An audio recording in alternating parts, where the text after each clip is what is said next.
Nobody expected Andrew Tate to be this intellectual on the Oprah Winfrey Show. Oprah was confident she'd expose him within 10 minutes, but Tate's display of deep philosophy, empathy, and social analysis would impress even America's most powerful media figure. You absolutely must watch this video to the end. Don't forget to like this video and subscribe to our channel to see all the details of this extraordinary media confrontation. Oprah Winfrey was America's most influential media figure, with a career spanning over 40 years. The Oprah Winfrey Show had impacted millions of lives for 25 years. Her book recommendations shaped bestseller lists, and her interviews made history. A single word from Oprah could end careers or catapult them to the top.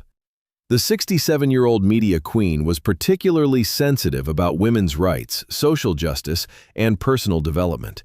Her fight against toxic masculinity and misogyny had made her an icon in the eyes of millions of women. Oprah's interview style was unmatched. She would make her guests comfortable, create an intimate atmosphere, then ask the toughest questions and corner them. She had confronted countless celebrities, from Tom Cruise to Britney Spears, Lance Armstrong to Michael Jackson, with the Oprah effect. In recent years, she had taken a harsh stance against influencers spreading misogyny on social media. Andrew Tate was one of the names she had targeted. Oprah's philosophy was simple: use media power to heal, educate, and empower. She believed that authentic conversation could transform even the most hardened hearts. There was another side to Andrew Tate that the public didn't know about. During his difficult period in Romania, he had conducted deep research not only in law, but also in philosophy, psychology, and sociology. Particularly Marcus Aurelius's Meditations, Nietzsche's works, and Jung's psychological theories had shaped his worldview. Additionally, his intimate relationship with his sister Janine and the deep respect he felt for his mother Eileen had softened his views on women's rights. However, he didn't share this side on social media because he didn't want to appear soft and focused on maintaining his alpha image. For the past 2 years, he had been attending private therapy sessions, processing past traumas. His goal was not just to appear strong, but to become a truly mature leader. Tate was also secretly donating to women's shelters and providing educational scholarships under anonymity. Nobody knew about these philanthropic activities. His reading list included works by Maya Angelou, Bell Hooks, and other feminist thinkers. He was genuinely trying to understand the female experience and perspective. Oprah's team had debated inviting Andrew Tate to the show for months. The purpose was clear: expose him on live TV, show how harmful toxic masculinity could be. Producers hoped that Tate would be helpless against Oprah, perhaps even apologize. Tate had thought long and hard before accepting the invitation. His advisors told him don't go because this was an obvious trap. However, Tate decided to use this opportunity to share his real thoughts. He had prepared specifically for 3 weeks before appearing on the show. He practiced not just his arguments, but also empathy, listening, and being authentic. He studied Oprah's interview techniques, watched her most challenging conversations, and prepared for every possible angle of attack. Filming had begun at Harpo Studios in Chicago. The audience was entirely composed of women, and most were angry with Andrew Tate. When Tate entered the studio, an icy silence prevailed. Oprah sat in her iconic chair. She wore an elegant purple dress with her usual confident posture, waiting for her guest. The look in her eyes conveyed the message, "I'm going to destroy you." Tate came with calm steps, wearing a dark navy suit and white shirt. He approached Oprah respectfully and extended his hand. "Ms. Winfrey, I'm honored to be here." As Oprah shook his hand, she asked, "Mr. Tate, the reason we're here today is your controversial views about women. Are you ready?" "I'm ready," Tate replied, "but perhaps after listening to me, your thoughts might change." The audience murmured disapprovingly at this confident statement, but Oprah was intrigued by his calm demeanor. Oprah went directly on the attack. "Andrew, you described women as inherently lazy on social media. How can this be defended?" The female audience in the studio grumbled. Tate took a deep breath. "Oprah, may I explain the context of those statements?" "Of course," Oprah replied with a sarcastic tone. "We're listening." That conversation was about getting out of toxic relationships. I was saying that some women, just like some men, tend to stay in bad relationships. Characterizing this as laziness was wrong of me. It actually stems from fear and low self-esteem. Oprah frowned. This answer was different from what she expected. Tate continued, "My mother Eileen is a strong woman who raised me and my sister alone. Saying she's lazy would be denying my own experiences." The mention of his mother was strategic. It humanized him immediately and caught Oprah off guard. Oprah hadn't expected Tate to mention his mother. "Tell us about your mother. What kind of woman is she?" Tate's voice softened. "My mother moved from America to England after my father left. She worked 3 jobs. She sacrificed everything to educate us. I'm here today thanks to her sacrifice." The atmosphere in the studio began to change. The audience noticed Tate's sincere tone. "My sister Janine is also the most important woman in my life. Her success motivates me too. Would someone who hates women be this proud of his sister's achievements?" Oprah asked curiously, "Then why do you appear so harsh on social media?" This was the opening Tate had been waiting for, a chance to explain the persona versus the person. Tate made a surprising confession. Because society always expects men to appear strong. Showing weakness, being soft, is considered social suicide for men. "But isn't this your own choice?" Oprah asked. "Partly yes," Tate admitted. "But as Marcus Aurelius said, people should be judged by their reality, not their appearance. I've also gradually started sharing my real thoughts." Oprah was surprised. "You read Marcus Aurelius?" "Stoic philosophy changed my life," Tate replied. "Especially the book Meditations. Real strength comes not from controlling others, but from controlling yourself." This philosophical reference caught Oprah's interest. She had also specialized in personal development. "I also study Jung's analytical psychology," Tate continued. "The concept of persona particularly fascinated me. We all wear different masks for different situations. My alpha mask is just one of them." Oprah leaned forward, genuinely intrigued. "So who is the real Andrew Tate?" Oprah asked a deeper question. "Do you understand the difficulties women face in daily life?"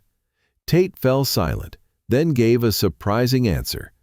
"Last year, I conducted a social experiment.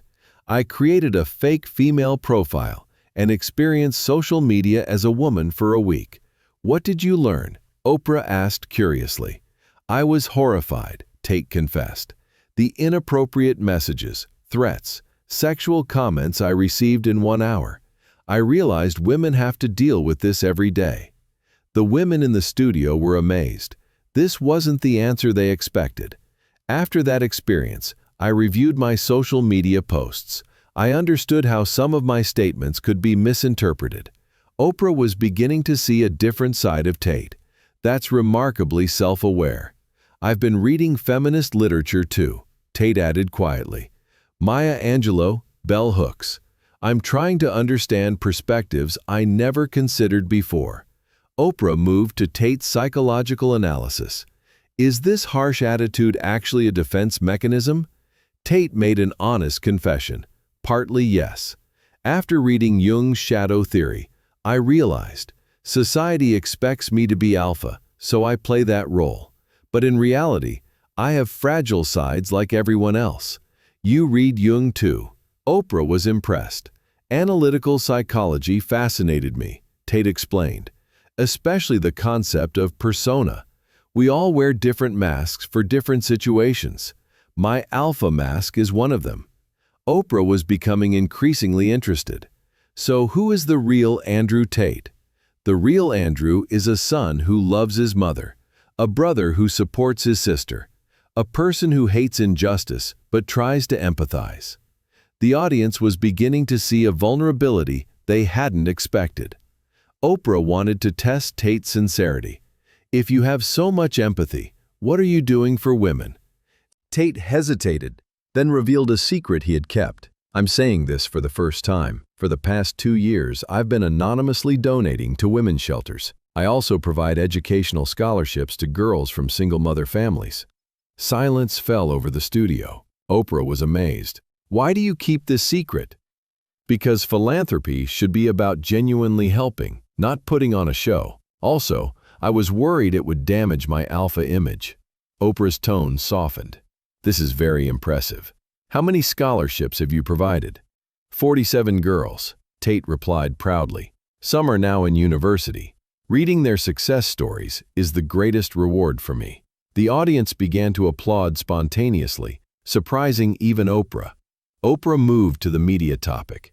How do you think the media portrays you? Tate gave a thoughtful response. Media reduces complex stories to simple narratives. I've been labeled as a misogynistic influencer, but nobody researches my background, what I've been through, my evolution. Isn't this an image you created yourself? Oprah asked. Partly true, Tate admitted. But once you're labeled, it's very hard to escape that label. I'm now trying to behave more responsibly. Oprah was impressed. That's a very mature approach. I'm learning from you. Tate smiled. This show demonstrates what it really means to understand people. Toward the end of the interview, Oprah made an unexpected confession. Andrew, frankly, I thought of you very differently before this conversation. How did you think of me? Tate asked curiously.